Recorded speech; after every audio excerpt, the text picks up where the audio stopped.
తాకట్టులో ఉన్న మీ బంగారాన్ని విడిపించి ఆ రోజు ఆన్లైన్ రేటుకి మేము కొంటాం. Bhavani gold company.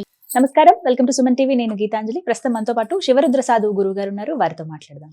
గురుగారు నమస్కారం అండి. నమస్కారం అమ్మా.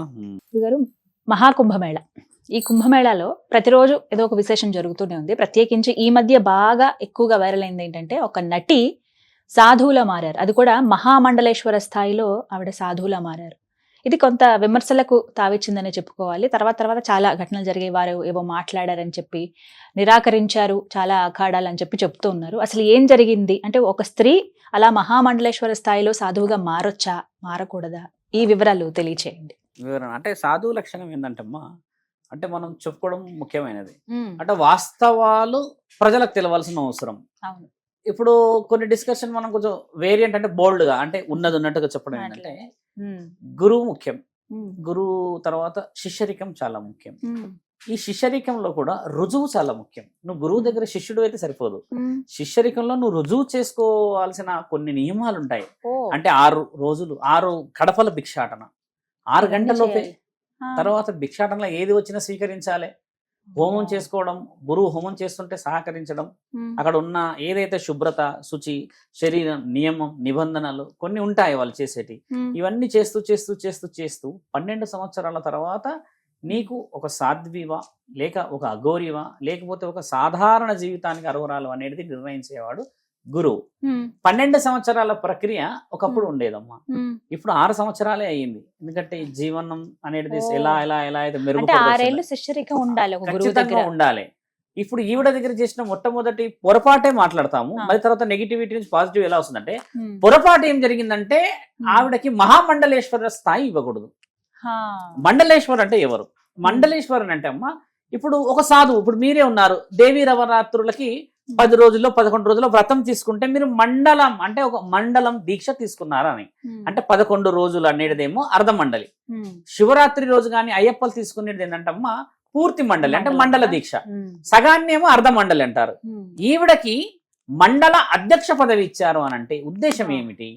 47 రోజులు ఉన్న వాడికే ఒక మాల, సాధువు, స్వామి అని మనం అంటూ ఉంటే, అలాంటి 1000 మందికి గురు శిక్షణ ఇచ్చే వాళ్ళని మండలేశ్వర స్థాయి అంటారు. అంటే మహామండలేశ్వరుడు అంటారు. అలాంటి స్థాయి ఈవిడకి ఎలా ఇచ్చారు అనేది తీవ్రమైన విమర్శ. ఇది చాలా చిన్న డిస్కషన్. ఎందుకంటే శిష్యరికం తీసుకోలేవు, నీకు ఏ అర్హత ఉన్నది? నువ్వు డైరెక్ట్ గా డ్రగ్స్ ఇంకేదో ఇంకో పలానా కేసులు అన్నారు, చలన చిత్రాలు అన్నారు, ఎడిక్టెడ్ అన్నారు, ఏదో మొత్తానికి ఏదో నీ బ్యాక్గ్రౌండ్ ఇలా ఉంది అన్నారు కదా. అలా ఉన్నా నీకు సాధ్వి తీసుకునే హక్కు ఉంది. ఎందుకంటే నీ గత జీవితాన్ని ఇక్కడ మనం పోల్చాము. కానీ పోల్చాల్సింది ఏంటంటే అమ్మా, 15 అఖాడాలలో 14 అఖాడాలు రిజెక్ట్ చేశారు ఆవిడని.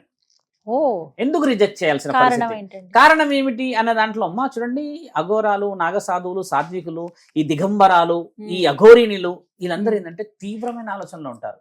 ఎలా ఉంటారంటే, ఒక వ్యక్తి శిక్షలు శరీరం నుంచి మనసు నుంచి మళ్ళీ శరీరం, ఆ శరీరం నుంచి గురువు సాధన.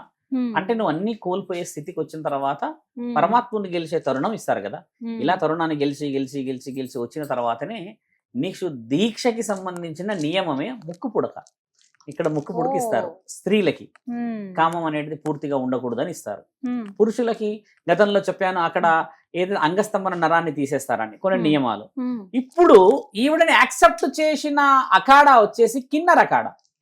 కిన్నర అఖాడా అంటే ఏంటంటే, ఈ అమ్మ మమతా కుల్కర్ని ఎవరైతే ఉన్నారో మీరన్న హీరోయిన్ గారు, ఈవిడ వచ్చేసి శ్రీ మహిళా అఖాడాలకు వెళ్ళాలి. యాక్చువల్లీ మహిళా అఖాడం ఉంది అక్కడ. మహిళా అఖాడాలో ఈ మధ్య కాలంలో తీసారు. కిన్నడ అఖాడా కూడా ఈ మధ్య కాలంలో వచ్చారు. అది వచ్చేసి మన ఉత్తరప్రదేశ్ లో ఉంది. ఇప్పుడు ఆ మహిళా అఖాడా వాళ్ళు కూడా రిజెక్ట్ చేయడం చేత ఈ అమ్మకి కిన్నర అఖాడా వాళ్ళు కొంచెం పెద్ద మనసు చేశారు. మాకు మనసుంది, మీరు రావాల్సిందే, ఎవరికైనా మారవచ్చు అనేది అక్కడ ఉన్న 15 అఖాడాలలో జరిగిన వివరణ అమ్మ. తీసుకోకూడదు అంటే ఎందుకు తీసుకోకూడదు, తీసుకోవాలంటే ఏ నియమాలు, ఆవిడ ఏ విధంగా వస్తుంది, ఏ విధంగా ఇలా ఇలా చేసేసి చలన చిత్రంలో ఒక వెలిగి బాగా డబ్బులు చూసింది, కానీ మనశ్శాంతి లేదు అన్న సమక్షమే ఈవిడని తీసుకొచ్చి ఆ రోజు మంగళ స్నానం, ఈ మౌని అమావాస్యకు సంబంధించిన రోజు చేసిన వివరణలో ఈవిడ ఎక్కడ దెబ్బ పడిందంటే అమ్మ, ఆ దీక్ష తీసుకున్న తర్వాత ఈవిడ వదిలిన వర్డ్, నేను కాళికా మాత స్వరూపం అని వదిలింది వర్డ్. ఈవిడ నెగిటివ్ స్ప్రెడ్ పడ్డది అక్కడ. నేను దాన్ని ఆహా. చాలా వైరల్ గా కూడా చెప్పగలుగుతా. ఆ. ఈవిడ చెప్పింది కూడా అదేదో పెద్ద నేనే ఛానల్. అమ్మవారి స్వరూపం అని. నేను కాళికమాత స్వరూపాన్ని చెప్పింది ఆవిడ వర్డ్. ఆ. అలా ఎలా వదులుతుంది? కాళికమాత స్వరూపానం అయితే ఉమ్. డ్రగ్సే కానీ ఇంకేదైనా కానీ ఇవన్నీ నువ్వు ఏం చేసావు గతంలో? ఇవన్నీ చూసినప్పుడు కూడా లేదా చూస్తారు కదా. అన్న వర్షన్ ని ఆ యాంకర్ ఇమీడియట్లీ అటాక్ చేసేసాడు. ఉమ్. ఇలాంటి వల్ల ఏమవుతుందంటే సొసైటీలో నెగిటివిటీ స్ప్రెడ్ అవుతుంది కదా. ఆ తర్వాత ఏం చేశారు? ఈవిడకి ఇచ్చిన స్థాయి ఏంది? మండలేశ్వర్ కాదు, మహామండలేశ్వర్. మండలేశ్వర్ అంటే ఏందమ్మా? లీడర్, అంటే టీమ్ లీడర్. మహామండలేశ్వరన్ అంటే ఆయన వచ్చేసి హెడ్ ఆఫ్ ది డిపార్ట్మెంట్. ఆయన మొత్తం అనుసంధానంలోనే నడుస్తూ ఉంటది అంతా. అలా 2 లక్షల మంది ఉండని, 3 లక్షల మంది ఉండని ఆయన్నే చూసుకోవాల్సినది. అలాంటి సీటుకు అర్హత ఏందంటే అమ్మా ఇవి. శిక్ష నీవు అనుభవించకపోతే, భవతి భిక్షాందేహి అని అడగకపోతే నీలో ఉన్న అహం ఎలా చేస్తుంది? అవన్నీ ఈవిడ అసలు ఏమీ పూర్తి లేవు. చేయలేదంటారు. ఇప్పుడు నువ్వు ఎర్రగా ఉన్నావు, బుర్రగా ఉన్నావు, హీరోయిన్ అయిపోయావు, వచ్చేసావు, సాధ్విలాగా మారావు అని అంటే ముమ్మాటికి మేము స్వీకరిస్తాము. కానీ ఈ నాలుకతో నేను కొన్ని వర్డ్స్ వదిలేసేసరికి వీళ్ళందరూ చాలా కలిసి మళ్ళీ జాగ్రత్తగా ఎన్నికి మాట్లాడారు. తీసుకెళ్లారు. ఆ ఓపెన్ గా అన్నది ఆమె, నేను కాళికమాత స్వరూపాన్ని అని అన్నది. ఉమ్. ఈ కాషాయం బట్టలు వేసుకున్నవాడు దేవుడు కాదు తల్లి. ఈ కాషాయం బట్టలు వేసుకున్న వాళ్ళు భక్తులు. ఉమ్. ఎప్పుడైతే ఈ కాషాయం బట్టలు భక్తులు మనం తెలుసుకుంటారో ఉమ్. వాళ్ళే నిజమైన గురువులు. ఉమ్. ఇక్కడ ఇది వేసుకున్న వాళ్ళందరం దేవుళ్ళం అయిపోయాం. ఉమ్. త్రిశూలాలు పట్టుకున్నవాడు ఒక దేవుడు అయితే, ఇంకా రుద్రాక్షలు వేసుకున్న వాళ్ళు ఒక దేవుడు అయిపోయారు కదా. ఆ అమ్మకి దెబ్బ తగిలింది అక్కడే. అలా అనేసరికి ఏమైంది? కొంతమంది తీవ్రంగా విమర్శలు తీసుకొచ్చారు. ఉమ్. అలా చేయడం వల్ల మనలో మనకి ఐక్యత లోపిస్తుంది ఏది అని చెప్పేసి ఆవిడని ఇప్పుడు శిష్యరికానికి ఇచ్చారు. ఉమ్. మహామండల అధికారి అన్న ఆ వివరణ తీసేశారు. ఉమ్. 12 సంవత్సరాల శిక్ష మగవాళ్ళకు ఉంటే అమ్మా 6 నుంచి 7 సంవత్సరాలు ఆడవారికి ఉంటది. 7 ఏళ్ళు. ఆ 7 ఏళ్ళ శిక్షలో ఉమ్. ఆ మొహమే సగం దుమ్ము ఉంటదమ్మా. ధూళి, ఉమ్. కింద పడుకోవడం, చలి ఎన్ని ఉంటాయంటే ఉమ్. ఇప్పుడు ఉన్న అక్కడ అఘోరాలు ఎక్కడ కూడా కాంతివంతంగా కనబడతలేరే. అవును. వాళ్ళు చేసేదంతా కాంతివంతమైన పనులు. ఉమ్. వాళ్ళ శరీరం కాంతివంతంగా లేదు కదా. అవును. ఈవిడ అందవిహీనం. అక్కడ రిఫ్లెక్షన్ కూడా అదే అయింది. ఉమ్. స్వీకరించింది, ఉమ్. ఆలోచించింది, 2-3 వర్డ్స్ వదిలేసరికి రిజెక్ట్ చేశారు. తర్వాత అది చేసి ఇప్పుడు మొత్తానికైతే ఆవిడకు మొదలైన పరీక్ష ఏందంటమ్మా, అసలైన రుజువు ఇప్పుడు నెక్స్ట్ కుంభమేళ వరకు ఆవిడ రుజువు చేసుకోవాలి నేను సాధ్విని అని. బా. రుజువు చేసుకోగలదంటారా? అక్కడ అఖాడాలు ఉండగలుగుతుంది అంటారా? ఆ. మెత్తటి పరుపుల్లో అన్ని విధాలుగా ఏమంటారు సకల సౌకర్యాలని అనుభవించిన వాళ్ళు అంటే ఇవన్నీ అంత సులభంగా. తెలియకుండానే ఆవిడ వచ్చారు వచ్చేసింది, అనుభవించింది తల్లి. పర్టికులర్ గా పర్సనల్ లైఫ్ లో ఆవిడ ఎన్నో బాధలు అనుభవించి ఉండవచ్చు, ఎన్నో కోల్పోయి ఉండవచ్చు, ఎన్నో మనశ్శాంతి, ఎన్నో మనోవేదనలైన రాత్రులు గడిపి ఉండవచ్చు ఆ అమ్మ. కానీ వీళ్ళు స్వీకరణ ఇచ్చిన తరుణం అలా కాదు. మేము ఈ రోజు నుంచి మా అఖాడాలలో తీసుకొని ముందుకు తీసుకెళ్తున్నాం అన్న తరుణము యావత్ భారతదేశాన్ని హర్షం వైపు తీసుకెళ్లేది. ఇక్కడ చేయడం ఏంటంటే డైరెక్ట్ గా సీట్ సందర్భం వచ్చింది కాబట్టి చెప్తున్నాము. ఇప్పుడు మీరు దుర్గామాత మాల వేసుకున్నారు అనుకుంటాం. 11 మంది మనం అందరం గుడి దగ్గర కూర్చున్నాం. 11 మందికి ముత్తైదులాగా ఏదో కొన్ని ఇస్తూ వచ్చాం. ఈ లాస్ట్ కు ఒక అమ్మ, పెళ్లి కాలేదు, మామూలు వ్యక్తే, సహజంగానే ఉంది. ఆమెకు కూడా నువ్వు వాయినం ఇచ్చేసావే అనుకోండి. ఆ వాయనానికి అపవిత్రత, తీసుకున్నందుకు ఆవిడకు అపవిత్రత. ఎందుకంటే ఆవిడ స్థితిగతి అర్హత ముఖ్యమైనది. ఇప్పుడు ముత్తైదు అనేది ఎవరికి ఇస్తారు వాయినం? ఒక పరిస్థితి రీత్యా ఇలా పోయి ఇలా పోయిన చెయ్యి 3వ వ్యక్తి 4వ వ్యక్తి వరకు అయ్యి 5వ వ్యక్తి వరకు గమనించాల్సిన అవసరం ఉంది.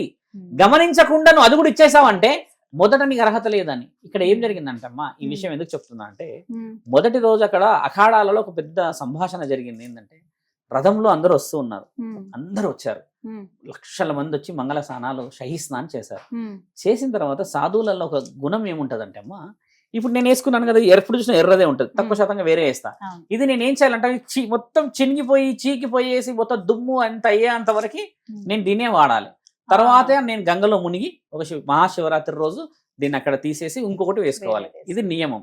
ఒకటి నేను వేసుకోవాలి, లేదా ఎవరైనా గురువులో లేకపోతే పురోహితుడి దగ్గర ఉన్న వాళ్ళే ఇస్తారు. అంటే ఒక భిక్షలాగా కానీ, ఒక ఏమంటారు అంటే హానర్ లాగా అట్లా ఇచ్చినప్పుడు ఏమైందంటే అమ్మ, ఒక అమ్మ ఇట్లనే సాధ్వి అయిన అమ్మ వచ్చింది. ఆ అమ్మ ఏం చేశారంటే ఈ స్నానాలు చేసేటప్పుడు అందరితో పాటు ఆవిడ కూడా స్నానాలు చేసేసారు. ఒక గురువు గారు రీసెంట్ గానే ఆవిడని తీసుకున్నారు శిష్యరికానికి, ఇంకా ఏమి నిర్ణయాలు చేయలేరు. ఆవిడ కూడా స్నానం చేసిన తరుణంలో ఏమైందంటమ్మా, ఒక పెద్ద గురువు వచ్చి ఏం చేస్తాడంటే అందరికి కాషాయం కండువ కప్పుతుంటాడు ఇలాగా అందరి మీద. అంటే ఆ గంగా స్నానం పవిత్రమైనది ఆచరించిన తర్వాత ఇది మళ్ళీ కొత్త వస్త్రం ఇస్తారు పరిష్కారానికి. లాస్ట్ కు ఆవిడ మీద కూడా వేశాడు. అక్కడ మొదలైందమ్మా రచ్చ. అలా ఎలా వేస్తారు మీరు? సాధు సంతులతో కూర్చునే హక్కుందా? అఘోరాలు తర్వాత అఘోరీలు నాగసాధువులు చేసిన ఆ దీక్ష, వాళ్ళు పాటిస్తున్న నియమ నిబంధనలకు అర్హత ఉందా? ఎక్కడ కొండలు, ఎక్కడ రాళ్ళు రప్పలు, ఎక్కడ మనం తింటున్నాం, ఎక్కడ బతుకుతున్నాం, ఏం చేస్తున్నాము, ఇంతటి నియమ నిబంధనలు లేకుండా ఇది ఒక సాధు సంతులకి వేసే ఒక కాషాయ వస్త్రాన్ని వేసేస్తావా? ఏమి అర్హతలు ఉన్నాయని అక్కడ గురువులకి ఒక వివాదం. ఇంత పెద్ద వివాదం ఏమైంది? తర్వాత పరిష్కారం, క్షమాపణ. అంటే ఒక వస్తువు వేసుకునే ఆ తరుణం, ఆ త్రివేణి సంగమంలో మునిగే ఆ యొక్క ముఖ్యమైన లక్షణం గురువు సాధువులు మాత్రమే స్వీకరించాలని నిర్ణయించబడింది. అది అలాంటి దాన్ని అందరం మునుగుతున్నాం పవిత్రంగానే. కొందరికి ఎందుకు ఇది అర్హత ఉందనంటమ్మా, వాళ్ళ జీవితాన్ని సమర్పించారు అక్కడ. ఇప్పుడు ఈ మమతా కల్కర్రి విషయం కూడా అదే. నువ్వు ఏమి సమర్పించావని చెప్పి నీకు ఆ అర్హత ఇవ్వాలనేదే చాలా మంది. ఇది ఓపెన్ అమ్మా. శివరుద్ర సాధువు వచ్చేసి కూర్చున్నాడు కదా, మాట్లాడుతున్నాడు అని కాదు. ఇది ఓపెన్ గా కనబడుతున్న విషయాలే. ఏం నిర్ణయాలు ఉన్నాయి నీకు? ఏ సాధువుల నిర్ణయాలు ఉన్నాయి నీకు? ఏది ఉన్నా ఏది లేకున్నా కూడా నీకు ఒక కాషాయం బట్టలు వేసుకొని పవిత్ర స్నానాలు చేసి ఇక పైన మారు అనే అవకాశం ఉంది. అది వేసుడు నువ్వు నేను కాళికామాత స్వరూపాన్ని అనడం చేత నీలో ఉన్న అజ్ఞానాన్ని మళ్ళీ చూయించావు. అసలైన జ్ఞానం ఏంటంటే ఇప్పుడు ఏంటంటే ఆవిడ ఏం లేదు, శిక్ష విషయంలో ఉన్నది. ఆవిడ శిక్షలు ఇచ్చేసి మంచి చేస్తామని బహిష్కరించడం అనేది కుదరకపోవచ్చు. బహిష్కరణ అనేది నాకు తెలిసి మన భారతదేశంలో సాధువులు సంతులు ఇక్కడెక్కడ లేదు. ఆవిడని ఏమన్నారంటే ఇలా కొన్ని విషయ వివరణలు. ఇప్పుడు మమతా కుల్కర్ణి అంటే అమ్మ చిన్న జోక్ కాదు, ఇది చాలా డబ్బులు ఉన్నాయి ఆవిడ దగ్గర. ఆవిడ ఎన్నో సేవా కార్యక్రమాలు చేసింది, ఎన్నో అనుభవించింది. కాబట్టి ఏంటంటే ఆవిడ పుణ్యము ఇలా ఉండే చేయాలని లేదు, అలా ఉన్నా కూడా చేసింది ఆవిడ. కాకపోతే ఈవిడ మనస్సు మంచిగా మారి ఇలా కావాలని నిర్ణయించుకుంది కదా, ఈ నిర్ణయమే చాలా కఠినమైనది. అప్పుడు నువ్వు ఏం చేసినా అడిగేవాళ్ళు లేరు. ఇప్పుడు నేను క్వశ్చనింగ్ చేయగలుగుతారు. నువ్వు ఉన్న అఖాడా కిన్నర అఖాడా, నువ్వు ఉన్న అఖాడా ఒక స్థితిగతులు అనుభవించేది.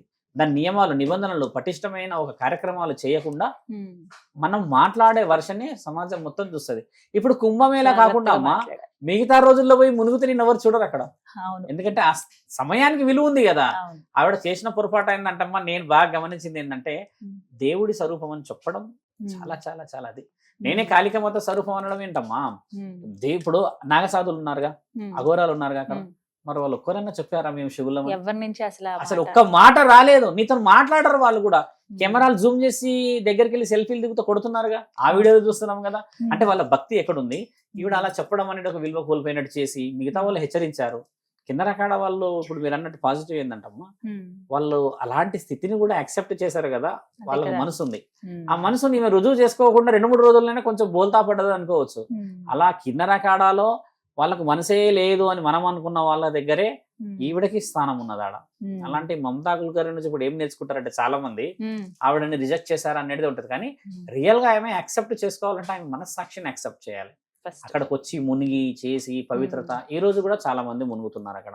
ఈ రోజు చాలా మంది కన్వర్ట్ అయిపోతూ ఉన్నారు. నేను సాధువులాగా అయిపోతాం చేస్తాం ఇదంటమ్మా. సాధువులాగా మునగగానే అయిపోరు. మళ్ళీ నువ్వు 12 సంవత్సరాల వరకు పాటించగలగాలి. అప్పుడే కదా రుజువు అయ్యేది. ఇప్పుడు కొంతమంది ఉన్నారు, వాళ్ళు హీరోలు వచ్చి మునుగుతున్నారు అక్కడ. వాళ్ళు హీరోలు చెప్పేసుకుని వెళ్ళిపోతున్నారు. అక్కడికి వచ్చిన తర్వాత మారినాం అనే వాళ్ళు చాలా తక్కువ మంది. ఆ అమ్మాయి ఎవరో ఉన్నది, ఇంకొక అమ్మాయి ఆ హోస్ట్ హర్షానా ఎవరో ఉన్నారు కదా, ఆవిడ విషయం కూడా అదే జరిగింది. అక్కడ మొహం చూసి చాలా మంది అడుగుతారు కదమ్మా, మొనాలిసాన్ని మన వాళ్ళు గమనించారు, ఇంకా అందరినీ గమనించరా? అది విషయం తల్లి. చక్కగా వివరించారు గురుగారు. నమస్కారం. నమస్కారం అమ్మా.